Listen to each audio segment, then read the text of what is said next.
Well, happy Saturday, happy Sunday, actually.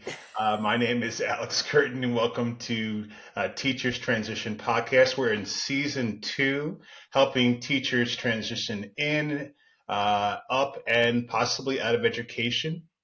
And I have a wonderful guest that has traversed that territory, and she's here to share her journey. And the hope is that if there are people out there listening that something resonates with her story or my story, that it'll encourage and help you. That's kind of the goal of our podcast.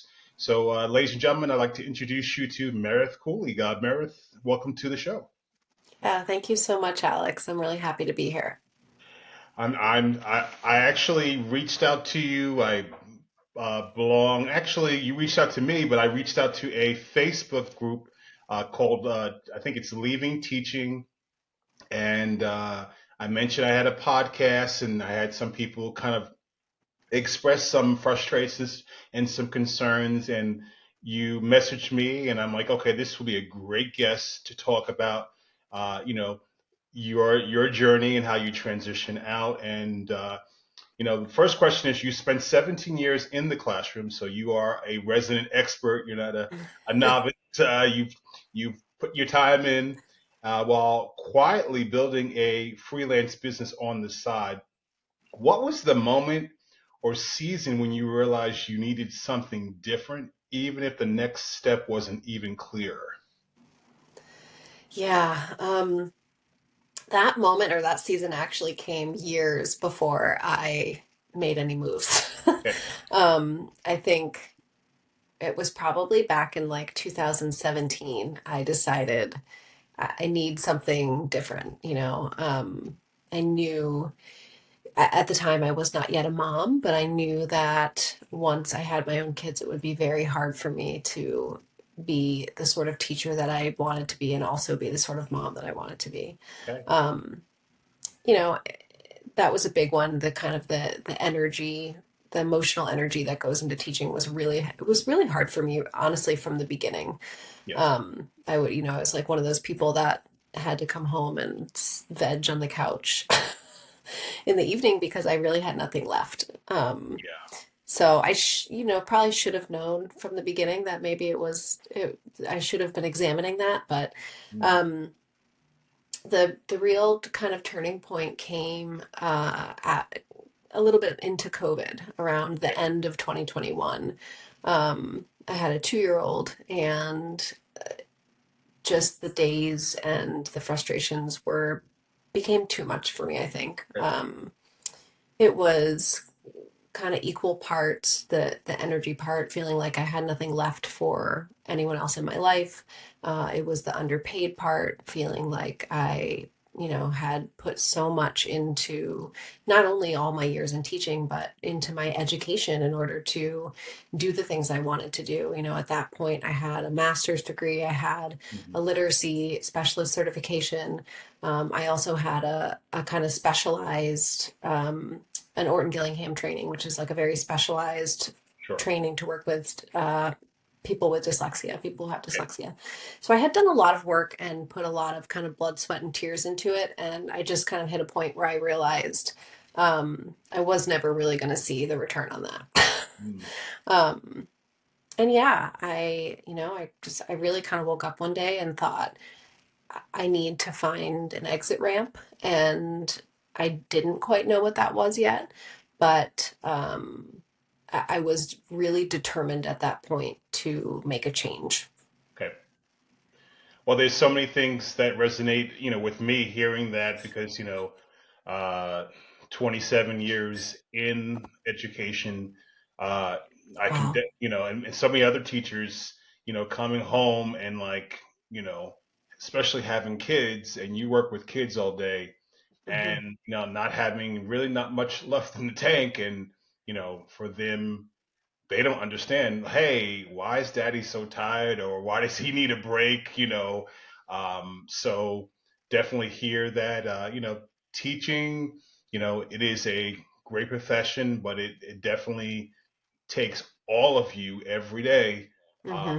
to do it, to do it well, and even to do it mediocre. I mean, it takes a lot Yeah. out of you, you Yeah. know, and the kids, they don't know what happened last night. All they want you to do is show up and teach them and meet all of their needs at the same time. So hmm that definitely. It's interesting you say that too, that the part about even being a mediocre teacher takes all of your energy, because the first thing I think of is if you can't show up and bring 110% of you, your job is almost harder, Yeah, yeah, because the kids see right through that. yeah.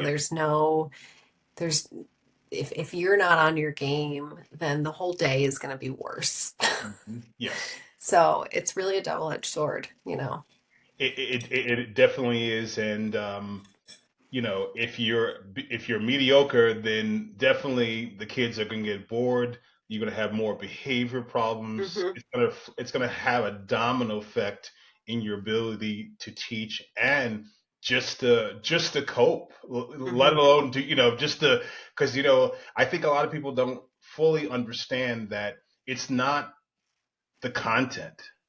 hmm All of us are content specialists. hmm It's more than that. It's navigating the emotional, social, Yeah. needs of those students. It's you're stuck, in a room, and you have to create an environment every single day. Like I'm a music teacher, so at least I have a different set of kids, every 45 minutes. I Yeah. have I have for 7 years, Yeah. Yeah. I get to watch True. them grow and develop, but it's even more challenging for a classroom teacher.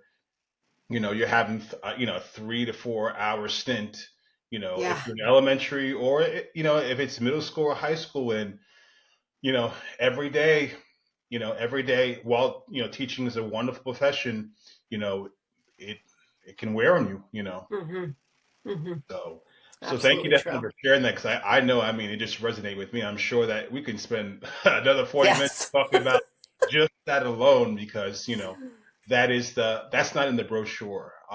Not to Yep. discourage people from teaching, but understand, like parenthood, you're going to have hmm some sleepless nights. You're going to have, running noses and, Yep. fevers and other things that uh, wasn't in the brochure or we Yep. didn't Nope. expect. That's right. So, That's right. so many teachers, feel like transitioning means starting over. How did you begin to see your teaching experience not as something to escape, which that's a whole nother conversation, but something hmm to leverage? Yeah. I didn't at first is the short answer. I think I walked into the idea of doing something new, and really felt like I need a clean cut. That was kind of my first thought. Um, but I eventually realized that to, always kind of had this nagging feeling concerning, what we talked about in terms of having spent so much time working towards these things, having spent time in school, having spent money on degrees and certifications, and also having a passion for what I did. I Yeah, didn't. In order to do something like that for that long, you have to have some sort of fire for it. yes, And just eventually realizing I didn't want to just leave all of that behind. But it did take me a little bit of time to get there. And I think kind of starting out, for me, I chose to pursue content copywriting.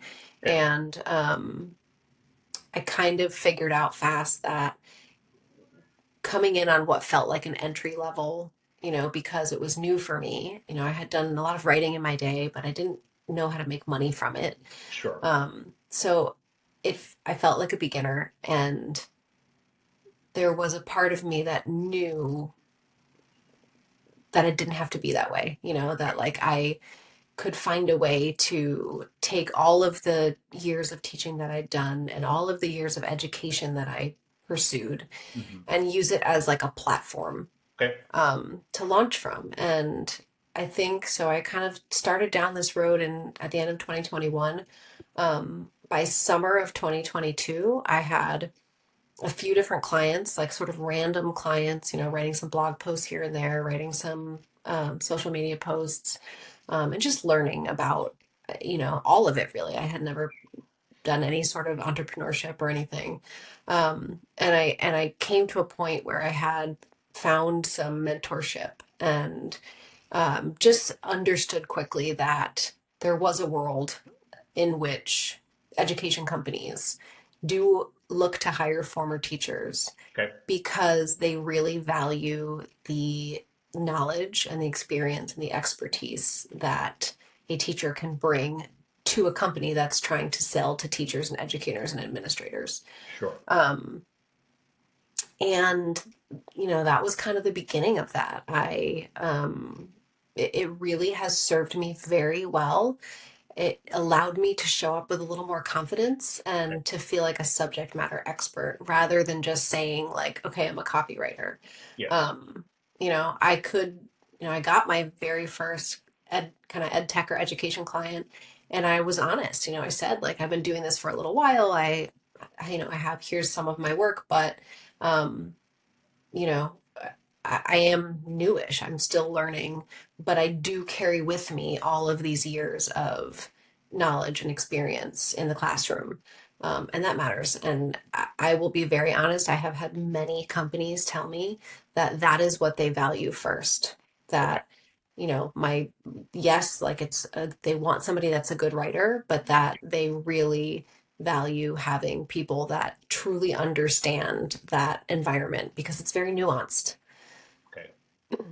Can you say that again? Because, these are one of those moments where, people need to hear it, let it resonate, let it marinate, you know, especially those that are looking to, hey, this is the time. Because as you saw in that Facebook group, you know, they're out the door. So, like, how do Alex, I can't. Those groups are like, I love being in them because Mhm. I like to try and help people, Yeah. and also it makes me so sad Yes, it does. because it's hard. It is a hard time in teaching right now. Yeah. But yeah, I will say it again. Your teaching experience really, really matters and is very valuable to education companies. Hmm. Okay.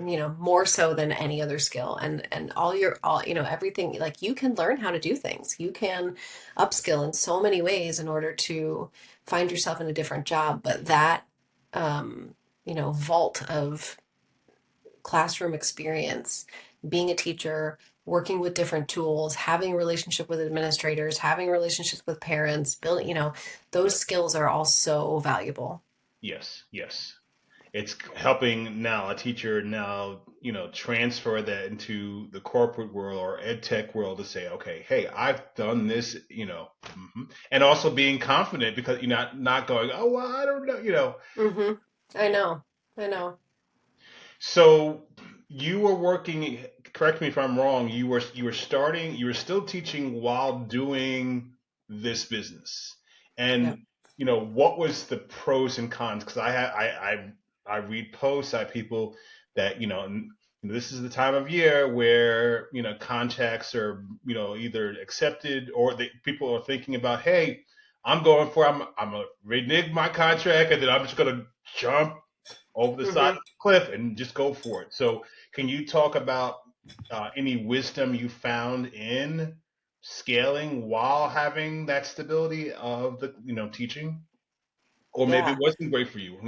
No, I mean, it was necessary for me. It wasn't, I really didn't have a choice. So I kind of, walked into the situation with really just the attitude of like, this, I know this is going to be hard.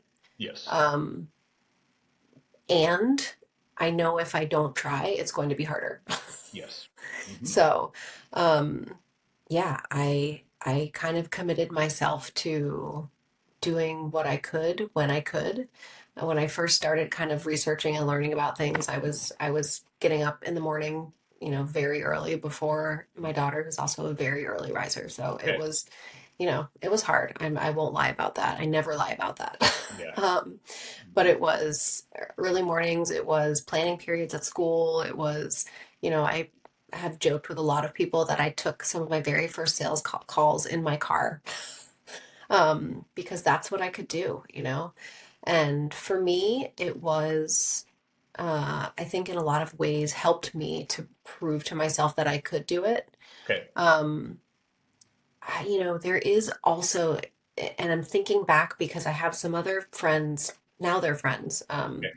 people who were kind of doing it at the same time or just ahead of me, Yeah. teachers who were also going down this path. And, one of them in particular I know used to specifically tell clients that she was still in the classroom because she would kind of position it as having an edge, Exactly. being still in that world and Yeah. really like being in it and experiencing it all the time and being able to speak from that position. Sure. So I also did that, and I don't, no one ever questioned me or gave me a hard time. I think really it's especially if you're building something for yourself in a freelance manner, it really is just, can you get things done when you say you'll get them done? Um, and that is another thing I will say. I think teachers are deadline oriented. Yeah. Like we do a lot, we manage a lot, we wear a lot of hats. And so having all of that already in my toolbox really helped me because I knew I was going to be a reliable person that got things done on time and did them well. Even if at first I had to do things like, I was working on the weekends, I was working in the evenings. Um, I knew it was going to be a season and Mm. that it was the only way that I mean, the only way. It was the only way that I saw at that time to have the kind of, out from that life that I wanted to have. Sure. There's a million ways, obviously, to leave the classroom and to Mhm. go other routes. I spent a lot of time leading up to that, applying for other jobs. Either getting a first round interview or not getting an interview at all. And I Yes. think one of the reasons I ended up going out on my own was feeling like, I feel like I have all of these qualifications and I can't even get interviews at these places. Yeah. Yeah. And I just felt done with that. I didn't want to wait anymore. I wanted to make it happen. And when you have that kind of determination behind you, Yeah. um, it drives you to put your head down and go for it.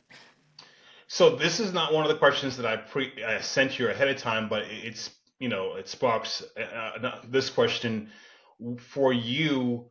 What was the turning point when you said, okay, I'm teaching, I have some clients, I'm frustrated, I'm done with going through applying, no one's calling me back, but also my business has reached a level where it's safe. It's still a Hmm. risk for me Hmm. to stay so long. Now I'm going to fully embrace this. What was that for you? Because there are people that are in the same position, where they are going to become a CEO or they're going to go out and like what were some signs that helped you be confident that was the right decision? Yeah. Um, So I'll go back in my timeline again. So I, started this, I would say I started in earnest in like January of 2022.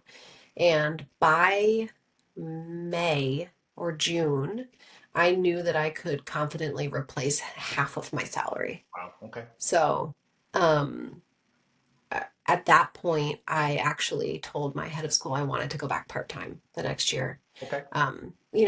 Not everybody can do that. I was in Yeah. a specialist position that allowed me to be able to say, like, it probably wasn't ideal for them, but I gave them that option, said like, this is what I can do next year. And um, so I spent a whole nother school year, the 22-23 school year, being part-time in the classroom and then having the other part-time. It was more than part-time that I was working, I'll be honest, but Sure. Sure. Sure. I had some extra time that I wasn't in order to keep building my business. Okay.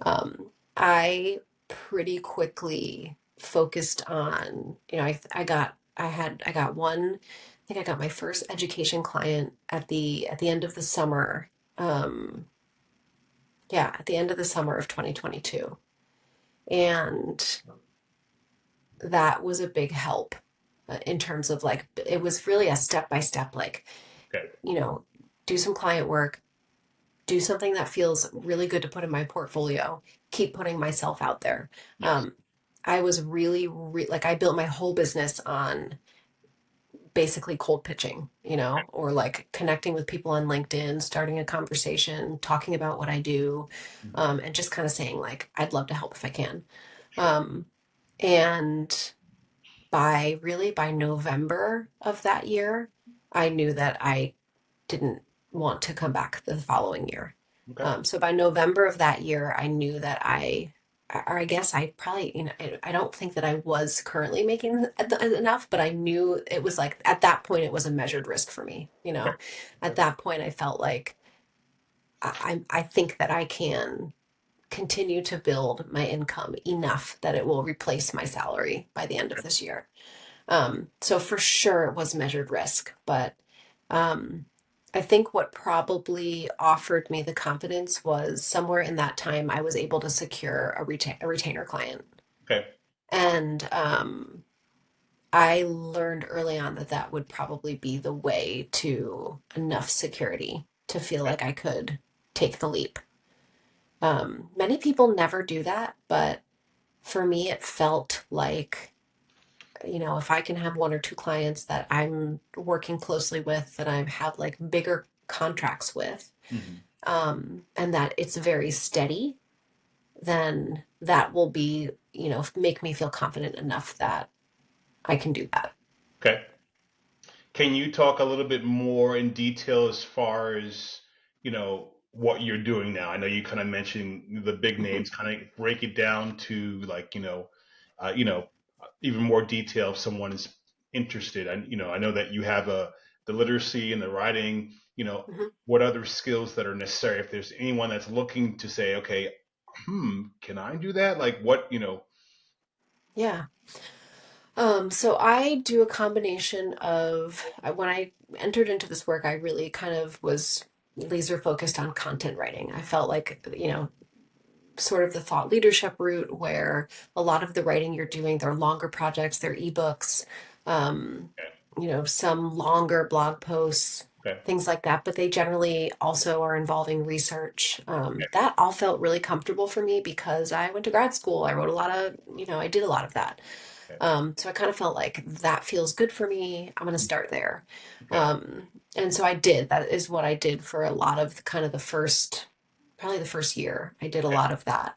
And then, after you kind of get in with these companies and they see, okay, you're legit, you do Yeah. things on time, you do them well, you take good feedback, which is Mhm. another part of it. Yeah. I started getting offered other types of projects. So, I would say the things I do most commonly are different types of blog posts.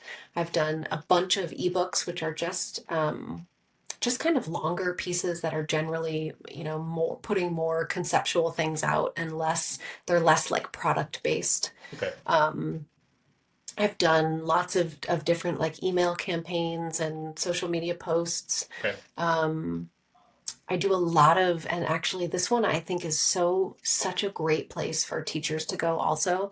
I do a lot of customer success stories. Hmm. And that, it's a little bit like a case study, but it's Yeah. more narrative. Okay. And I actually started out that's what I was hired to do with the very first ed tech company I worked with was that.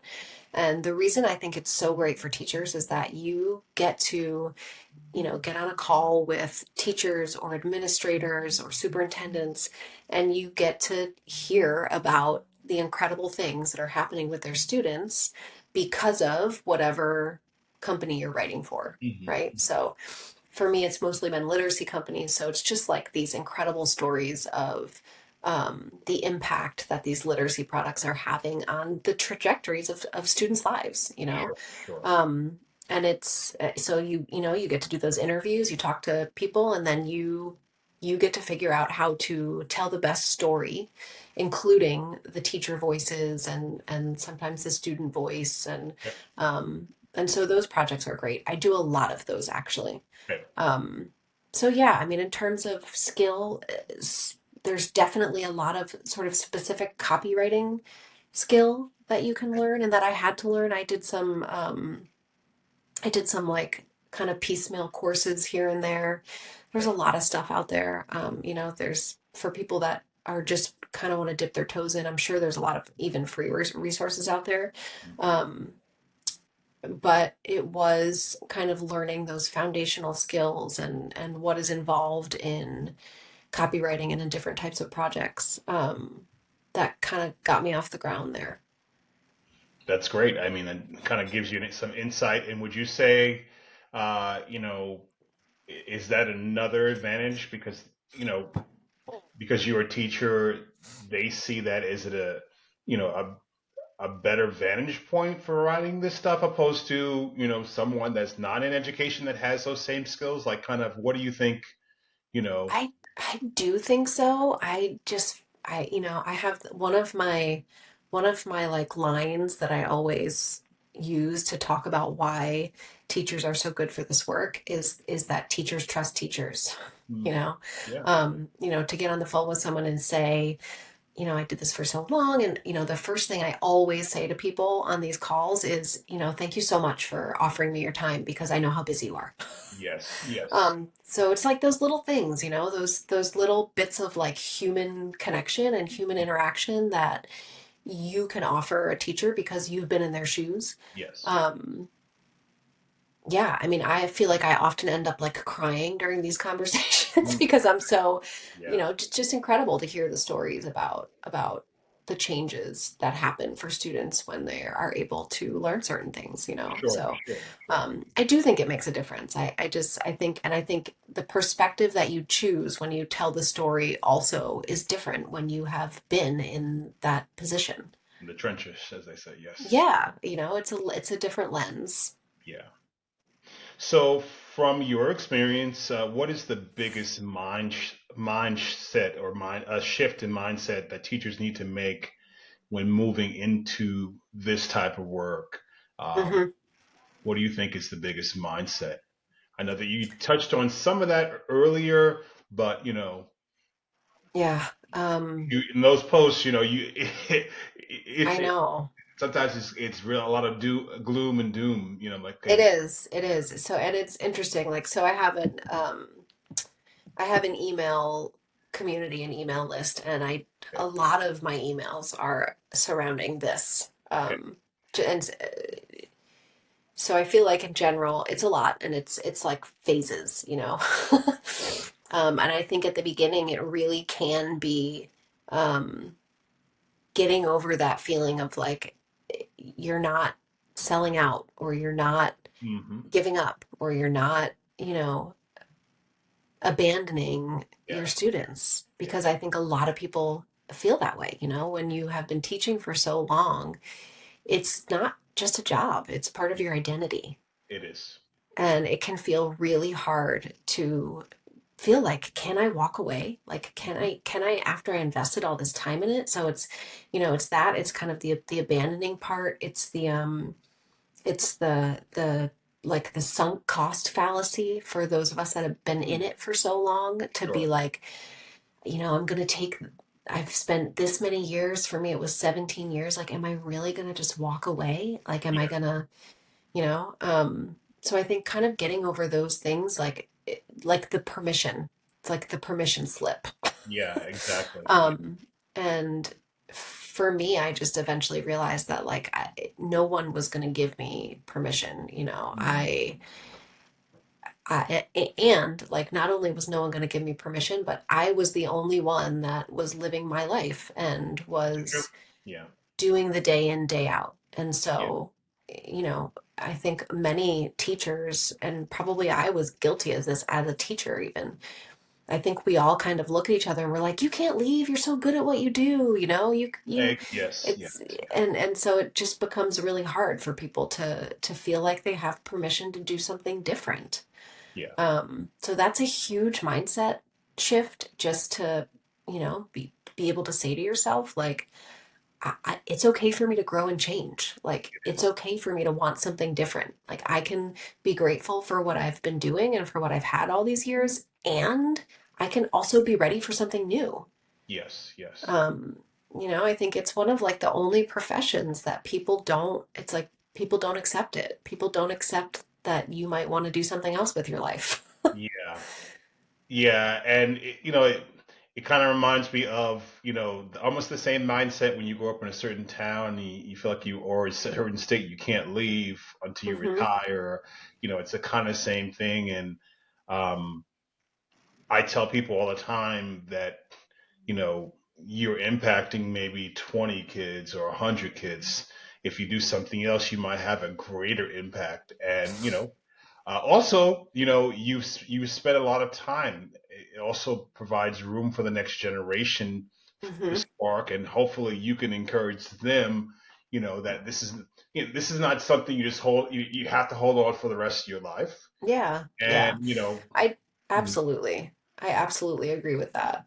I mean, I do think it's something that isn't talked about enough in terms of what happens when people get into the teaching profession so young yeah, and then, eventually have their own family and how hard that is and yeah, how, that they're, why is it not okay to have a natural shift into something different when you're in that season of life and you need more emotional availability, yeah, yeah, you know?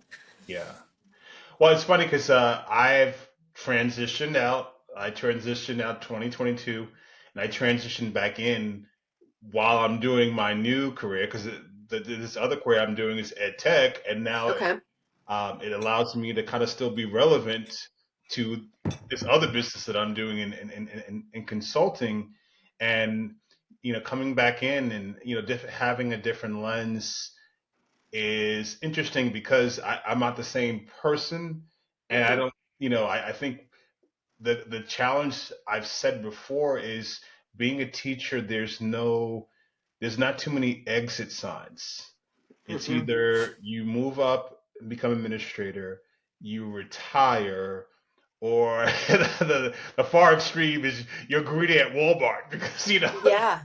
No, because you're like, so right. who wants, you got too many degrees, but everything's just education. You're so So, right. And that's for me, I knew I did try, as I said, I kind of had these thoughts years and years ago. And when I got a literacy specialist certification, my original thought and plan was to move out of the classroom and mm, work with teachers. And yes, those jobs are just very hard to get. yeah, And they look different at every single school. So I just found it to be like actually a pretty hard thing to do. yeah, yeah, But yeah, and I knew very clearly for myself that I did not want to be an straighter, yeah, administration. yeah, That wasn't the direction I wanted to go, and that really is kind of it. yeah. So you're right. It's hard to feel like there's anywhere to go. And so then you just feel kind of stuck and stagnant. Hmm. And yeah, and then you know, depressed, and kind of going through the routine. You still love the kids, but you know, yeah. And for me, I've always had other ventures going on. Just as a musician, I teach Hmm. elementary school. I still have to have my performance level, just to kind of make inspire the full professional musician in me, opposed to the things that I'm still doing at a high level, but it's not, Yeah. I'm a piano player for 35 years. My fingers are not, so it's like you said, it is a big a mindset shift. And we often tell students about a growth mindset, but how much of us teachers are doing that? And it shocks me, like when I network with teachers, and they're not their LinkedIn profile is like non-existent, or like barely filled out. And it kind of goes with like, or they don't have a resume, because I've been doing the same job for 20 years. Like, there's no need to, Hmm. refresh who you are. So you kind of get stuck, in that Yeah. world, and that's the only thing you are, you do. So, Yeah, it's really true. And it's, I think one of the things that's so hard for me to see, just come back to the Facebook groups, is that so many people are so feel so done that they will take positions that really do not and honor the skill yeah, and the yeah, experience that they have. yeah, And that's, I think also goes along with mindset work, the mindset shift of like, I do deserve to be in a position that can pay me more, that can make my life feel better. Yeah. That's kind of that next level of like permission to leave, and Mm. then also like permission to know that you can do things that are above and beyond Yes. teaching, Yes. Yes. and not necessarily just have to do something, but I think that desperation can feel really hard. Yeah. It really can. It really can. So your program from classroom to copywriter supports teachers who want a different pace, but not a total reset. What does a true life-giving transition look like?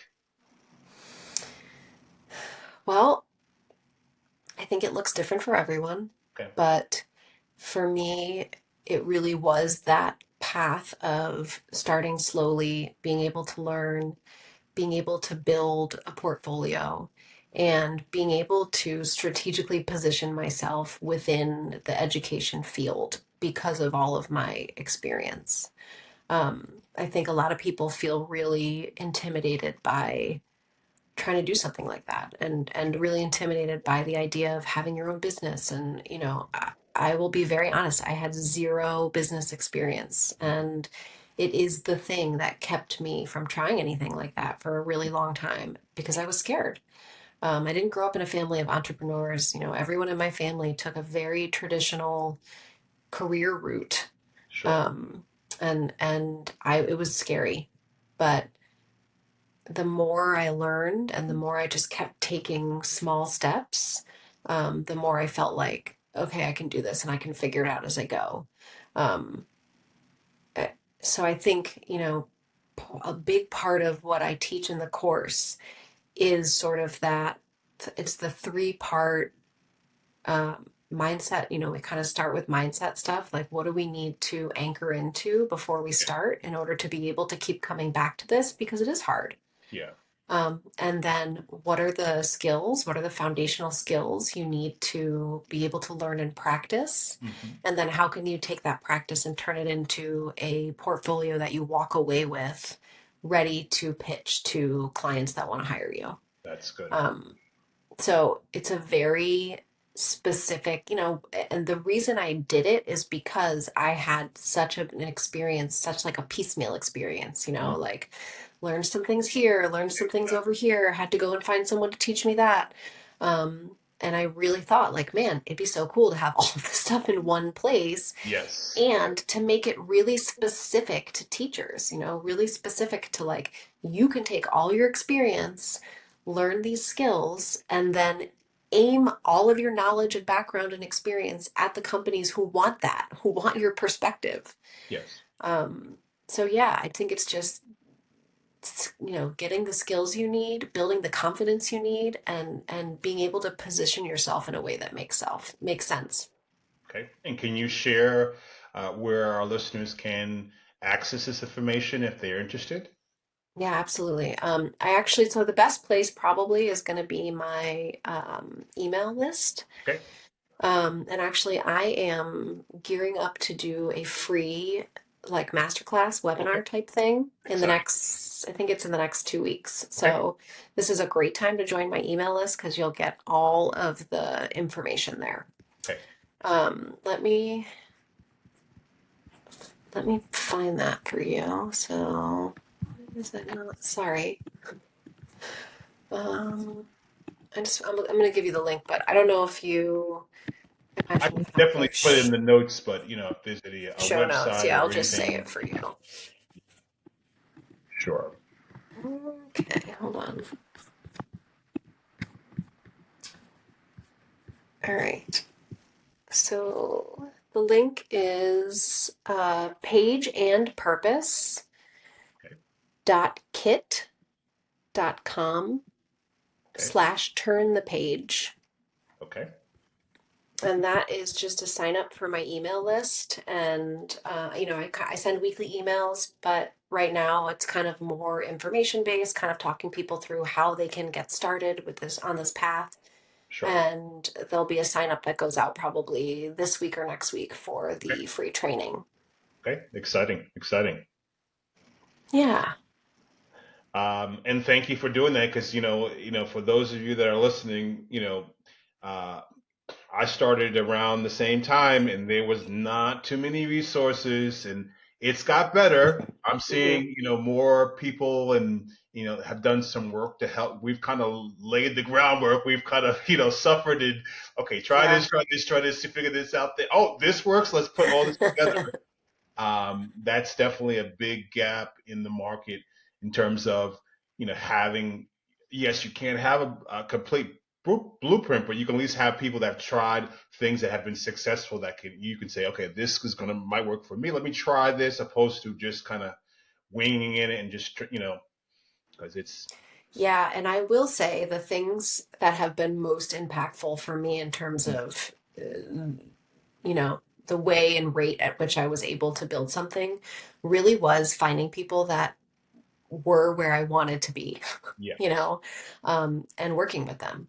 And that has made a huge difference for me because it just, yes, it's a wealth of information that you wouldn't have otherwise. And it's somebody that's helping you to be able to not make the mistakes that they made, yeah, which is really valuable. yeah, yeah. Or saving some steps, like, okay, you don't have to try this. That's old, outdated, absolutely. Yeah, absolutely. Definitely true. So I know you've kind of talked about this, but sometimes teachers, we need additional affirmation. Many listeners are still teaching and quietly wondering, can I really do something like this? What's one small realistic step they could take this month to explore what's next? In addition to your free seminar, that's one Yeah. easy, hey, free, free, free. Yes, definitely do that if you can. Yeah, I would say start thinking about, what are the things that you love doing in the classroom, yeah, and what are your strengths and yes. where do those overlap? Hmm. Um, and then just start poking around. I mean, I think also like thinking about what are the tools that you use in the classroom? Like, what are the companies you know? What are the companies you like that you would like to work with someday? Um, Kind of going to LinkedIn and like poking around a little and seeing what people are doing there. Another thing that I did when I was first starting out, and that I now love to do for others just starting out, is just asking people to have like a coffee chat. You Yeah, know, an yes. informational, like, can I chat with you about what you do? Mm, Um, I always make time for people to do that. I just feel like it's so valuable to get somebody's perspective, especially if you're someone who's like, I might want to do this, but I'm not really sure if I would like that. yes, I think it's a great way. And I have found that almost everyone that I have ever reached out to is more than happy to offer some time. yes, yes. So I think that's a great, if you're going to do one thing this month, maybe start talking to people that are doing things that you think you might be interested in. Yes, absolutely. And I would say find podcasts, people that are telling their story. If Hmm. you can't get a mentor, you can listen to this and then say, so absolutely. So 4 years in this role, what has surprised you most about working for yourself after years in a structured school system? The thing that has surprised me the most about working for myself is that I thought that I had really good time management skills. Okay, okay, And it turns out that I'm very easily distractible. gotcha. So I've had to be very intentional about, the way that I focus my time and the way that I schedule my time. I'm constantly like reworking schedules to be like, let me try it this way instead. Let me see if I have more focus at this time of day instead. Gotcha. um, because I need, some of the work that I'm doing requires like a chunk of time that it has I can have some deep focus, and if I don't set myself up for that, it does Gotcha. not happen. So was um, that revealed in your own performance evaluation? yes, yes, I evaluated myself and said, you need to work on this. Yeah, and I think the other thing is really, I'm a little bit better at it now, but remembering that part of the reason I chose this life was so that I could have more freedom in my day. Mm, So, remembering to choose to go have coffee with someone on a Yeah. Tuesday because I can. Yes. Remembering that I can go for a run in the middle of the day and that I don't have to like squeeze it into some other pocket of time. Yeah. Those habits die hard, They sure you do. know? Um, in my teaching years, I was a 5 a.m. getting up to work out, like, because I couldn't do it. I couldn't do anything at the end of the day. Yeah. Nothing. No. Yeah. So, remembering for myself that that's not my life anymore and that I can, make my schedule the way that I want it to be is sometimes is I really have to work hard at that. Yeah. Yeah.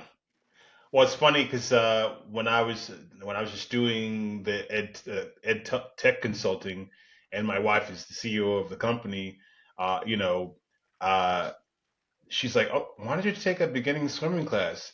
It was in the middle of the day. I felt so guilty, like, is the superintendent gonna be saying, wait, I don't answer the superintendent. Wait, like it was like really weird. They're Yeah, putting my swim trucks to like 12:30, coming back at 1:45. Like, oh, okay. that's really funny. I know. It is really weird. Yeah, it's like It's really weird. looking. I always joke in my emails that like, you in outside of the teaching world, you really can use the bathroom whenever you want to. Yes, yeah. I say that in almost every podcast, and now I'm also teaching and doing both. It's like, oh no, I got 3 hours. It's like, you know. So yeah, it's the simple things. Yes, you might not get your summits back, but you can just go anytime you want. Like Yeah. there's some nice benefits, and I've got a chance to travel at different conferences, and now I'm working with Hmm. superintendents. People that I would never really get an opportunity to have these conversations, and it kind of gives you like, okay, there's more. Yes, Hmm. I have, thousands of students I've impacted and will still continue, but there's more. You can have a great impact. And also, one profession doesn't define all of your ability. I think, you Yep. know, we're created to be able to do multitask and do different things that, engage different parts of our brain and our talents and our creative, abilities. So, you know, yeah, absolutely. Hmm. Yeah, I So, agree. I so agree. looking back, what do you wish you had as a classroom teacher? Sorry, what do you wish you had heard as a classroom teacher?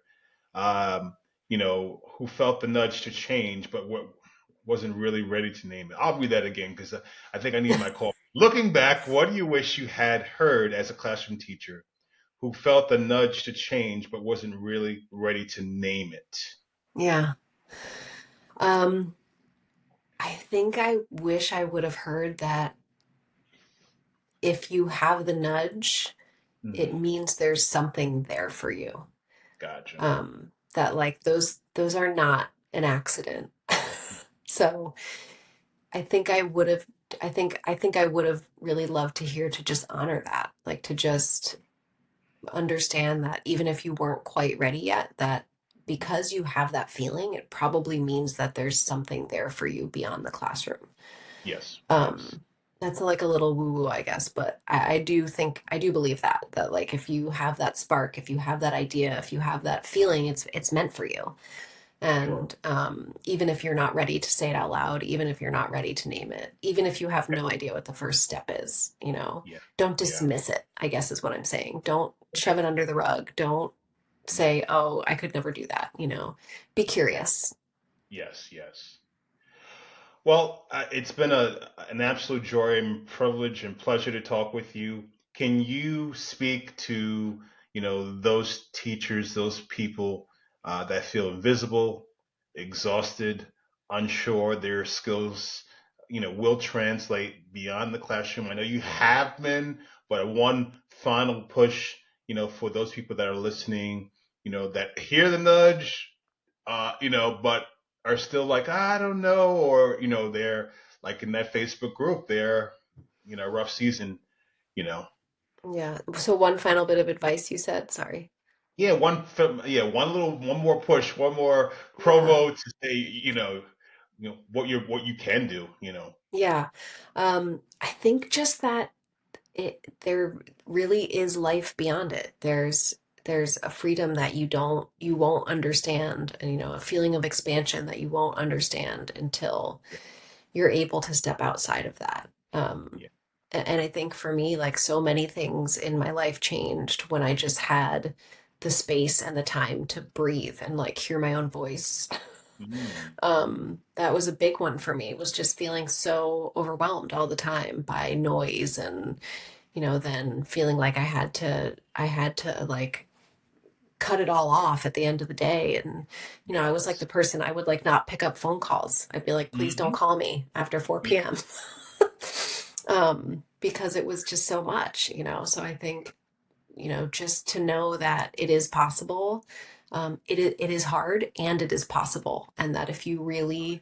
want something different, you really should go for it. Yes.